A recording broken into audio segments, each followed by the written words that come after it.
Sudan's paramilitary rapid support forces say they've captured the final holdout of the Sudanese army in Darfur. That's raising fears of a split in the country, which is torn between rival military groups. The capture of the city of Al Fashir ends a brutal 18-month siege by the RSF. On Sunday, the group said it had taken over the local headquarters of Sudan's army. Since then, sources have said RSF fighters had detained fleeing civilians in nearby towns and villages. And on Monday, sources told Reuters the RSF had surrounded thousands of soldiers from the army. In a televised statement, Sudan's army chief said his forces, quote, assessed a need to retreat. Everyone has followed what happened in Al Fashir.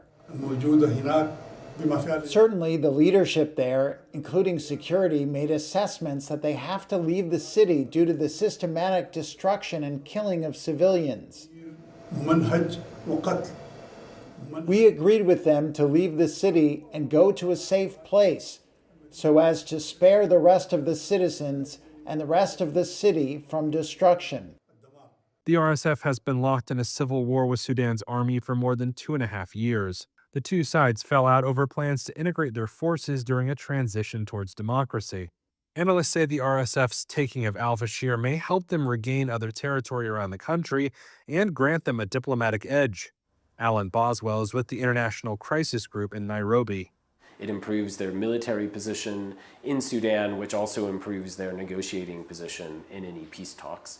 But I think the focus on al-Fashir was for a number of strategic reasons, including the political leverage it would give them. So yes, because they now would control more of Sudan, it will probably increase their confidence at the negotiating table and harden their demands at the negotiating table.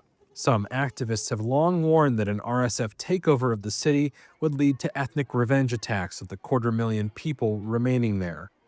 That was seen after the capture of the Zamzam camp for displaced people to the south. A UN-mandated mission said last month the RSF had committed multiple crimes against humanity in the Al Fashir siege. The army has also been accused of war crimes.